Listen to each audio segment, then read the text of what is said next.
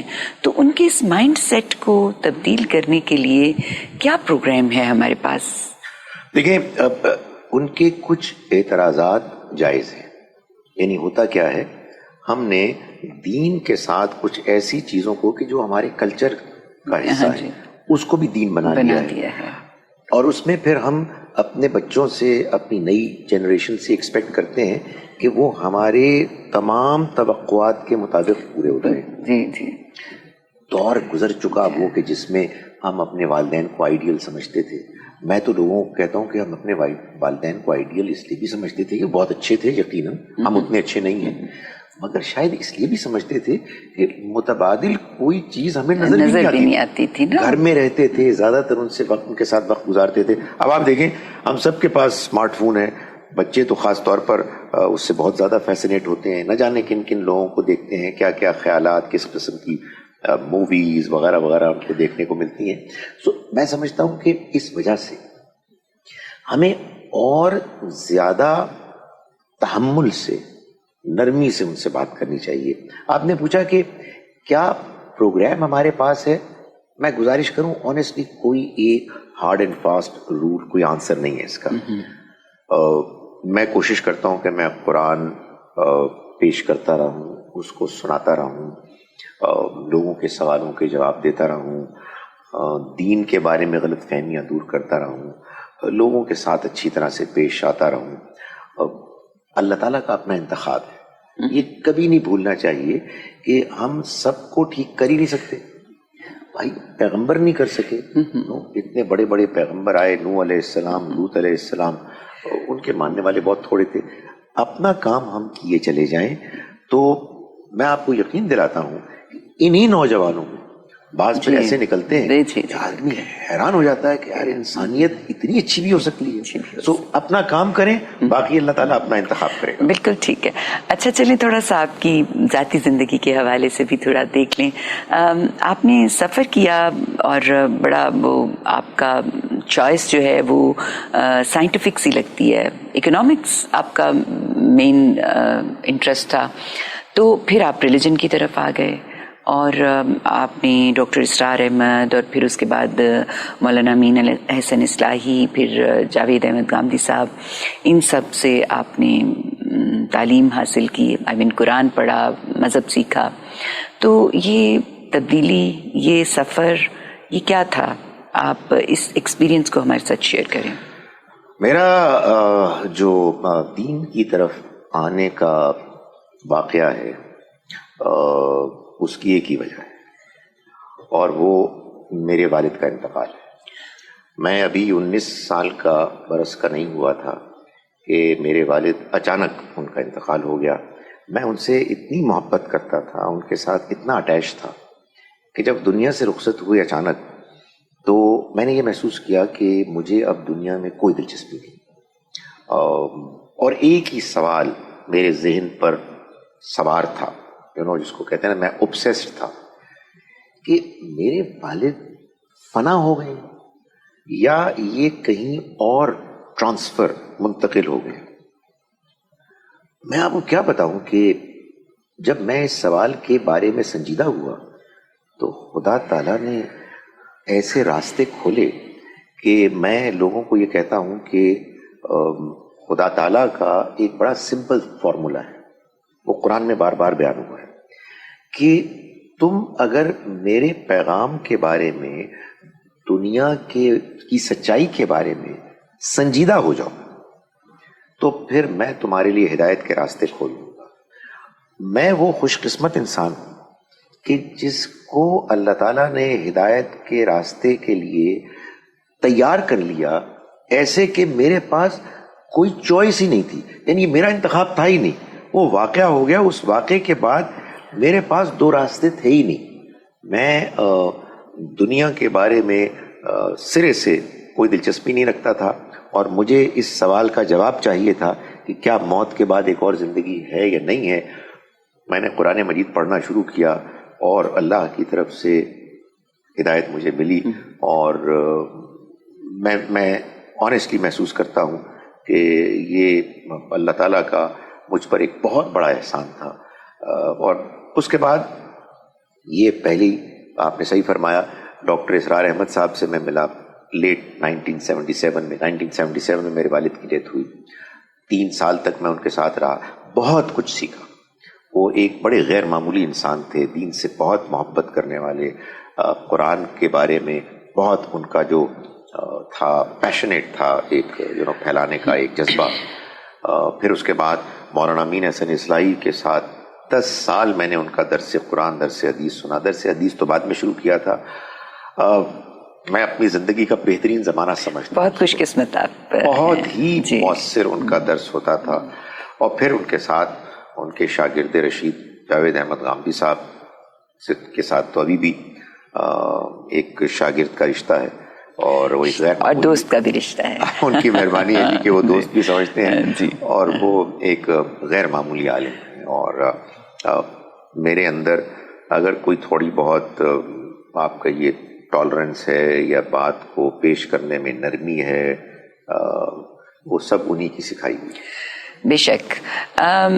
میں یہ جاننا چاہتی ہوں کہ وہ پوائنٹ، وہ کوئی بات جس نے آپ کو موو کر دیا ہو, جو آپ کا سوال تھا کہ موت کے بعد زندگی ہے, وہ کون سا پوائنٹ تھا جس پہ آپ کو اس کا جواب ملا اور آپ نے کہا واو, اب میں اس ڈائریکشن کو کبھی بھی نہیں چھوڑوں گا, میں اس پہ ہی چلوں گا؟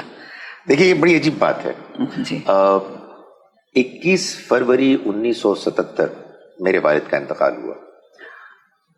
میں, آپ کو معلوم ہے, میں سمجھتا تھا کہ میں ایک ایتھیسٹ ہوں اس زمانے میں. جی. والد کا جب انتقال ہوا تو میں نے اس خدا سے دعا کرنی شروع کر دی جس کو میں نہیں مانتا تھا. اس کی وجہ یہ ہے کہ خدا اندر موجود ہے. ہاں, اور کچھ سمجھ نہیں آتی جب آپ مشکل میں ہوتے ہیں, تو مجھے لگتا ہے کہ ایتھیسٹ بھی کسی نیچر کی طرف جاتے ہیں نا, کوئی بتانا پڑتا ہے کہ کوئی بھائی وہ تمہارے اندر موجود ہے, ذرا تم تھوڑے سے اپنے غصے کو کم کرو اور بات کو سمجھنے کی کوشش کرو. تو آپ کے سوال کا جواب یہ کہ آپ دیکھیں کیا ہوتا کیا ہے. اللہ تعالیٰ قرآن مجید میں فرماتا ہے, اللہ ولی الذین آمنوا, اللہ ولی, ساتھی, مددگار بن جاتا ہے ان لوگوں کا کہ جو ایمان لانا چاہتے ہیں. یخرجہم من الظلمات الی النور, ان کو وہ نکالتا ہے گمراہی کے اندھیروں سے ہدایت کی روشنی کی طرف. اب آپ سوچئے, میرے اوپر یہ سوار ہو گئی بات کہ موت کے بعد زندگی ہے یا نہیں ہے, میرے والد فنا ہو گئے ہیں یا وہ کسی اور جہان منتقل ہوئے ہیں. یہ چند دن ایسے گزرے. فروری کا مہینہ بھی چھوٹا ہوتا ہے. میرے والد بہت ریگولرلی ریڈرز ڈائجسٹ پڑھتے تھے. مارچ آیا تو ریڈرز ڈائجسٹ کا نیا ایڈیشن آ گیا مارچ کا. ریڈرز ڈائجسٹ میں اس زمانے میں چھوٹی چھوٹی سٹوریز ہوتی تھی اور آخر میں ایک بک سیکشن ہوتا تھا, کسی کتاب کی تلخیص 20-30 صفحات پر مشتمل. وہ آپ نے کہا نا واو, سنیے, مارچ 1977 کے ریڈرز ڈائجسٹ کے بک سیکشن میں جس کتاب کی تلخیص تھی اس کا عنوان ٹائٹل تھا لائف آفٹر لائف.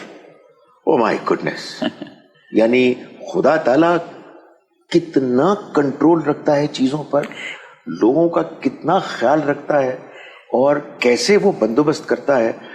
اب ظاہر ہے کو کہنے کو کہہ سکتا ہے کہ بھائی یہ اتفاقی حادثہ ہے, اور میں گزارش کروں اگر میں اس طرح کے اتفاقی حادثات بتانا شروع کروں تو اس کی ایک لمبی فہرست ہو جائے, اور اس کا کوئی امکان نہیں ہے کہ ایسے واقعات ہوں سوائے اس کے کہ ایک قدیر, علیم, رحمان و رحیم ذات موجود ہے جو اپنے بندوں کے سنجیدہ ہدایت کے سفر میں ان کی انگلی پکڑ کر ان کو ہدایت کی طرف لے جاتا ہے. بالکل بالکل, بہت خوب بہت خوب. ایسی زندگی کے لمحات ہوتے ہیں جو آپ کو 180 ڈگری چینج کر دیتے ہیں. 180 ڈگری چینج, آپ یقین جانیں کہ سوائے اس کے کہ وہ آپ اس کو دیکھ نہیں سکتے, باقی سب کچھ ہو جاتا ہے. آدمی باتیں کرتے ہیں اپنے رب سے, خدا تو موجود ہے اور میں تیرا بہت شکر گزار ہوں. بالکل.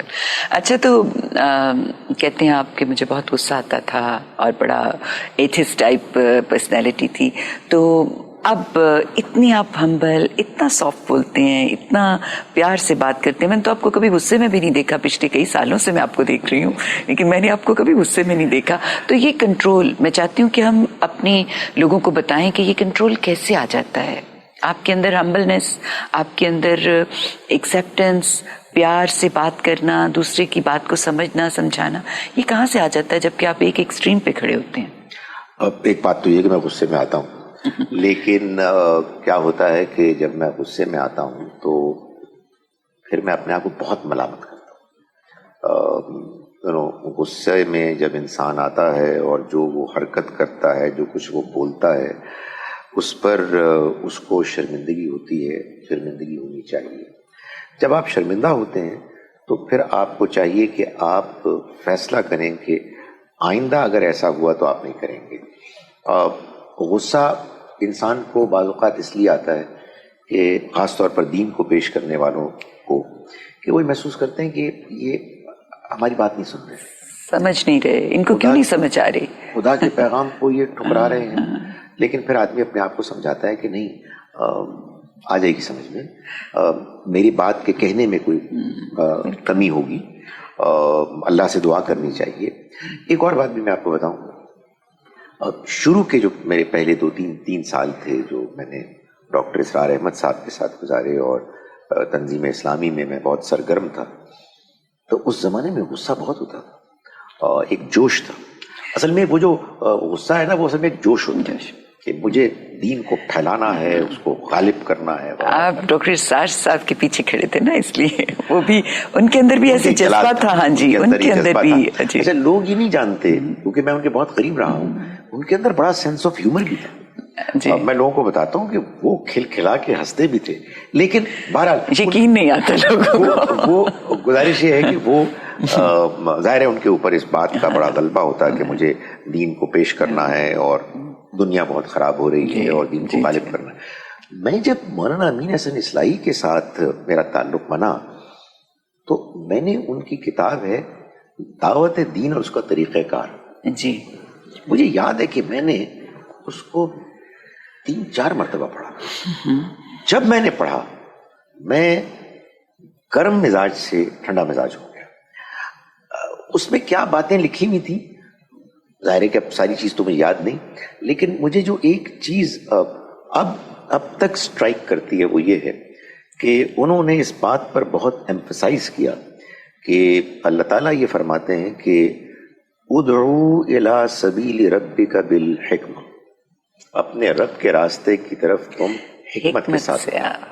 تو اس کا مطلب یہ ہوا کہ ہمیں حکمت کا دامن کبھی نہیں چھوڑنا. میرے پاس ایک ایسا پیغام ہے جو مجھے دنیا والوں کو پہنچانا ہے. یہ پیغام ان کے لیے نہایت ضروری ہے. میں افورڈ ہی نہیں کر سکتا کہ وہ مجھ سے ناراض ہو کر یہ پیغام سننے سے محروم ہو جائیں.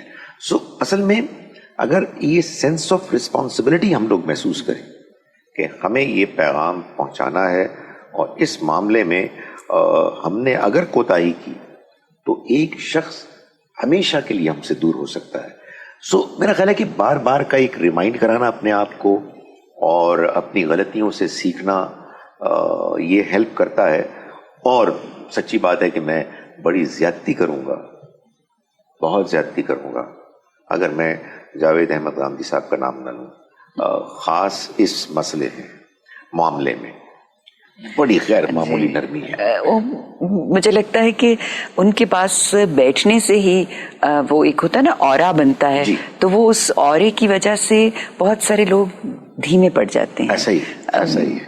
جی، میں نے بہت سارے لوگوں کو ان کے ارد گرد دیکھا ہے کہ جو بہت غصے والے ہوتے تھے اور ان کے پاس بیٹھنے سے ہی ان کا غصہ جو ہے وہ بہت کم ہو گیا. سوالات کے جو عام طور پر آپ سنیں تو آپ اوفینڈ ہو جائیں. جی، وہ کبھی اوفینڈ نہیں ہوتے تھے. ماتھے پر شکن بھی نہیں یہ کمال ہے ان کا. اور وہ اتنے آرام سے نرمی سے اس کو ہینڈل کرتے ہیں. میں نے اس کو اینالائز کیا کہ اس کی وجہ کیا ہے، تو میں اس نتیجے میں پہنچا، میں نے اپنے آپ کو بھی اینالائز کیا کہ غصہ عام طور پر، اور آپ بھی ٹیچر ہیں، مجھے ہو سکتا ہے ہوپ فلی آپ بھی مجھے اس بارے میں انڈورس کریں گی. مجھے محسوس ہوا کہ آدمی کو غصہ اکثر اس وقت آتا ہے کہ جب کوئی آپ سے ایسی چیز پوچھے جس کا جواب آپ کو نہ آتا ہو، اور آدمی کچھ ایک بے چین ہوتا ہے اور یہ چاہتا ہے کہ اس کا منہ بند کر دیا. کیا بے تکی باتیں کر رہے ہو. آپ کو جواب آتا ہے نا، تو پھر معلوم ہے کیا ہوگا، آپ کی شدید خواہش ہوگی کہ یہ میری بات کو اطمینان سے سنے.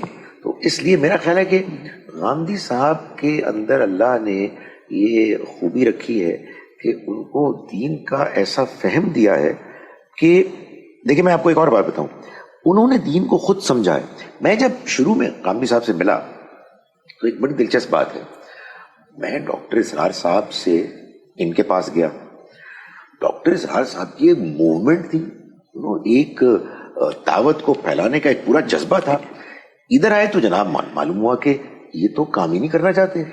تو ہم کہتے ہیں کہ سر کچھ کریں. ویسے انہوں نے ہمارے لیے، ہماری خاطر، میں اور چند دوست اور تھے، ان کی خاطر کام کرنے کے لیے کچھ پلان بنایا. مگر وہ ایک بات کہتے تھے، وہ یہ کہتے تھے کہ دیکھو بات یہ ہے کہ میں تو دین کو بھی سمجھ رہا ہوں، میں جب تک دین کو پوری طرح سے سمجھ نہ جاؤں اس وقت تک میں آگے بڑھ کر معاشرے کو ایڈریس نہیں کروں گا. اب میں دیکھتا ہوں کہ کیا انہوں نے ایڈریس کیا، پوری دنیا کو ایڈریس کیا، اور واقعی چونکہ انہوں نے دین سمجھ لیا تو اب وہ کہتے ہیں کہ بھائی تمہیں اعتراض ہے نا, تمہیں دین کی بات سمجھ میں نہیں آ رہی, اور میں کوشش کرتا ہوں کیونکہ میرا بھی ایک زمانے میں یہی حال تھا, لیکن اب الحمدللہ مجھے بات سمجھ میں آ گئی ہے. اور میں نسرین صاحبہ, میں آپ کے اس پروگرام کے توسط سے یہ بات بھی کہنا چاہتا ہوں کہ کئی مرتبہ میں نے دیکھا, مجھے بڑا رشک آیا غامدی صاحب پر کہ وہ چلتے پھرتے کہیں راستوں میں ان کو لوگ ملتے ہیں اور وہ کہتے ہیں کہ غامدی صاحب آپ کا پروگرام سن کر ہمیں اللہ کا دین سمجھ میں آ گیا ہے جو اس سے پہلے کبھی نہیں آیا تھا, جزاک اللہ. میں کہتا ہوں اس سے زیادہ کسی شخص کی کیا خوش قسمتی ہو سکتی ہے کہ لوگ اس کے بارے میں یہ کہہ رہے ہیں کہ اللہ کا دین اس شخص نے ہمیں سمجھا دیا. ویسے ڈاکٹر صاحب کچھ لوگ آپ کے بارے میں بھی یہی بات کرتے ہیں کہ آپ کی وجہ سے انہیں بہت سارے ایسے سوالوں کے جواب مل گئے جو کہ ان کے لیے پرابلم کا باعث تھے. اللہ کا شکر ہے, یہ اللہ کا شکر ہے, اللہ کا احسان ہے. اور یہی میرے بنی استاد کی جو اثر ہے ہم پر, یہ اس کا نتیجہ ہے, اللہ کی مہربانی. بتائیں کہ فیملی میں کس کے ساتھ سب سے زیادہ اٹیچڈ ہیں آپ؟ میری فیملی چھوٹی سی فیملی ہے, میری وائف ہیں, میرا بیٹا ہے, میری بیٹی ہے. اٹیچمنٹ تو سبھی کے ساتھ ہے, سب ڈفرینٹ ہیں. چائے کا کپ ہاتھ میں پکڑا ہوا ہے, سارے بیٹھے ہوئے ہیں, آپ کس کے پاس جا کے بیٹھیں گے؟ سچی بات ہے کہ میری اپنی وائف سے دوستی ان سے گپ شپ کر کے مزہ آتا ہے, اختلاف کر کے مزہ آتا ہے. تو ماشاءاللہ خود بھی بہت قرآن کی فہمی رکھتی ہیں. انہوں نے, یہ میری بڑی خوش قسمتی ہے کہ وہ خود دین کے بارے میں سیریس ہیں, سمجھتی ہیں, مقلد کسی کی نہیں ہے, میرے سے بھی اختلاف کرتی ہیں. الہدا سے پہلے وہ پڑھی اور اس کے بعد پھر المورد سے آپ کو معلوم ہے جو کلاسز ہوئی, ان سے دین کے بارے میں گفتگو کرنے میں مزہ آتا ہے. بیٹے اور بیٹی سے بھی اچھی گپ شپ رہتی ہے, دوستی رہتی ہے. اچھا, تو کیا پیغام دینا چاہیں گے آپ ہماری یوتھ کو کہ وہ دنیا بھی انجوائے کر سکیں اور دین کو بھی سمجھ سکیں؟ یعنی ہمیں دنیا کو انجوائے نہ کرنے کا تو نہیں حکم ملا ہوا نا, تو دنیا بھی ساتھ جئیں اور آخرت کی بھی تیاری کریں. اس کے لیے کیا پیغام دیں گے آپ؟ جی, میں یہ پیغام دوں گا کہ دیکھو بچوں, یہ دنیا تو تمہارے سامنے ہے, یہ دنیا بہت اچھی جگہ ہے, اس کو انجوائے کرو. لیکن تمہیں معلوم ہے کہ انجوائے کرنے کی کچھ لمٹس ہوتی ہیں. ظاہر یہ تو نہیں ہو سکتا نا کہ تم انجوائے کرو اور کسی دوسرے کو تکلیف ہو. ہم سب جانتے ہیں بحیثیت انسان کہ کچھ حدود ہیں جن کے اندر رہتے ہمیں زندگی گزارنی ہے. یہ جان لو کہ اس زندگی کو جس کو تم انجوائے کر رہے ہو, یہ ایک نامکمل زندگی ہے, اس میں بڑے بڑے خلا ہیں. دین کیا ہے, دین کا پیغام کیا ہے؟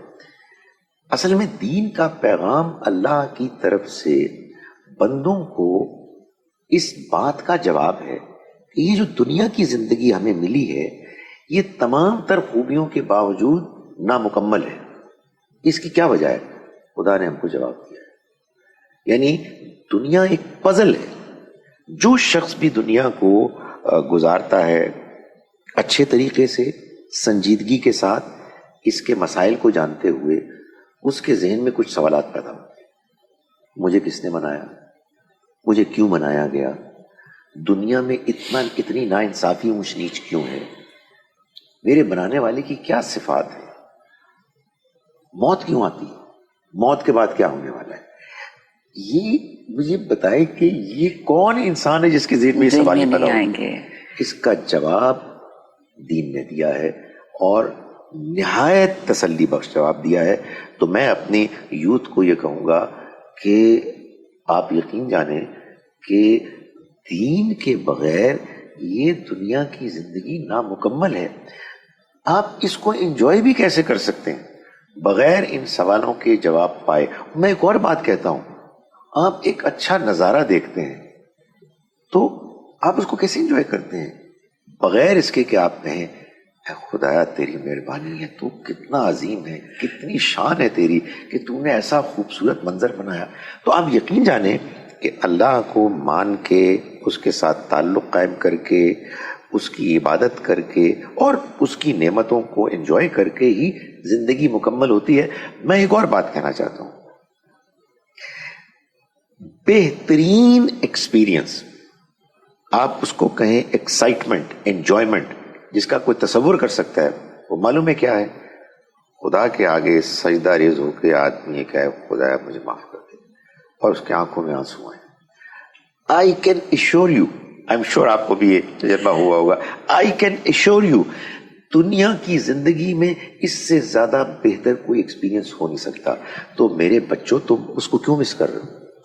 بالکل ٹھیک، بہت خوبصورت بات ہے کہ آپ کیوں اس کو مس کر رہے ہیں. بہت انلائٹننگ باتیں تھیں کہ ہمارے یوتھ اگر اس کو اپنی زندگی کا حصہ بنا لے اور اس سے کچھ سیکھ جائیں تو مجھے یقین ہے کہ ان کے لیے خیر ہی خیر ہے. پھر وہ اس دنیا کو اپنی اگلی دنیا کے ساتھ ریلیٹ کر کے جئیں گے اور ان کے لیے آسانیاں ہو جائیں گی. بہت شکریہ ڈاکٹر صاحب. انشاءاللہ ہم آپ کو پھر سے اس میں دعوت دیں گے کہ آپ ہمیں مزید دین کے حوالے سے گائیڈ کریں. اور ناظرین، ڈاکٹر صاحب نے ہمیں یہ بتایا کہ اگر آپ اس دنیا کو ہی سمجھ کے سب کچھ جینا شروع کر دیتے ہیں تو آپ بہت خسارے میں ہیں، کیونکہ یہ ایک نامکمل دنیا ہے. اس کا ایک جوڑا ہے جو آخرت میں ہے. آپ ان دونوں کو ریلیٹ کریں گے تو جو انجوائمنٹ آپ کو ملے گی اس کا اندازہ آخرت کو نگیٹ کرنے سے نہیں ہو سکتا. تو اس طرح کی زندگی اپنی جئیں کہ آپ اس دنیا کو اپنی اگلی دنیا کے ساتھ ریلیٹ کر کے جئیں. اور دوسری بات یہ کہ اپنا کنیکشن اپنے کریٹر کے ساتھ بہت اسٹرانگ کر لیں. جب آپ اپنا کریٹر کے ساتھ اپنا کنیکشن اسٹرانگ کر لیں گے تو پھر یہ دنیا اور آخرت دونوں ہی خوبصورت ہو جائیں گی. یہاں کے بھی انعامات آپ کے لیے اور آخرت کے بھی ہوں گے. اس پیغام کے ساتھ میں اجازت چاہوں گی. انشاءاللہ اگلی دفعہ پھر ملاقات ہوگی. تب تک اپنا بہت خیال رکھیے. اللہ نگہبان.